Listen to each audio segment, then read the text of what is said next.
रविवार देर रात पश्चिम बंगाल और ओडिशा के तट से चक्रवाती तूफान रेमल टकराया। इसके साथ ही पश्चिम बंगाल में इसका कहर देखने को मिलने लगा। कई घर तबाह हो गए, पेड़ उखड़ गए और बिजली के खंभे भी गिर गए। पूर्वोत्तर भारत के कई राज्यों में तेज हवा के साथ बारिश की भी आशंका है। ऐसे में एक शब्द काफी चर्चा में है, वो है रेमल। जी हाँ, तूफान रेमल। चक्रवात तो चक्रवात है, पर हम इसको रेमल क्यों कह रहे हैं? इसका नाम रेमल कैसे पड़ा? किसने इसका नामांकन किया है? कई साधारण सवाल है जो जहन में उठ रहा है। तो चलिए जानते हैं सब कुछ। बता दें कि रेमल एक अरबी शब्द है जिसका मतलब होता है रेत, और यह नाम ओमान देश ने दिया है। तो ओमान को इसका नाम रखने की जरूरत क्यों पड़ी? इसकी वजह है यूनाइटेड नेशंस।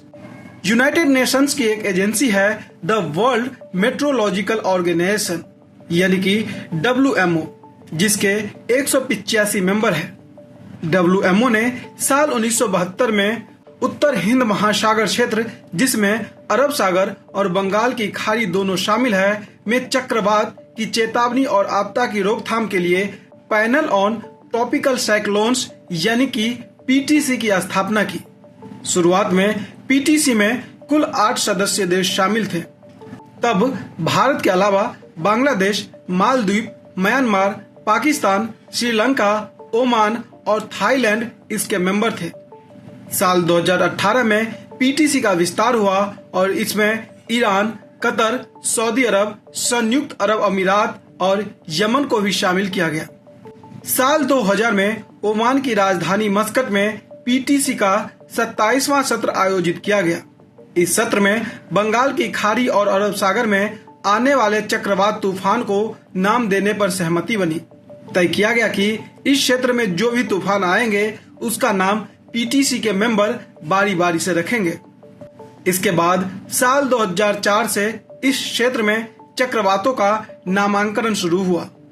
अप्रैल 2020 में पैनल ऑन ट्रॉपिकल साइक्लोन्स यानी कि PTC ने चक्रवाती तूफान की 169 नामों वाली एक लिस्ट जारी की। इसमें हर देश ने 13 नाम सुझाए थे। फिलहाल बंगाल की खाड़ी और अरब सागर में कोई साइक्लोन आता है तो उन्हीं 169 नामों की लिस्ट से तूफान का नाम रखा जाता है।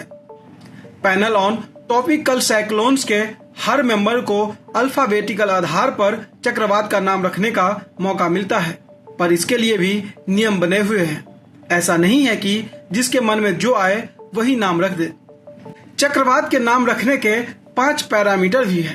पहला, तूफान का नाम न्यूट्रल होना चाहिए। उसका किसी भी तरह की राजनीति या राजनीतिक चेहरे, धर्म, समुदाय, लिंग अथवा संस्कृति से कोई संबंध या जुड़ाव नहीं होना चाहिए। अगला है, तूफान का नाम ऐसा नहीं होना चाहिए जिसकी वजह से किसी धर्म, समुदाय अथवा व्यक्ति की भावना को किसी तरह ठेस पहुंचे।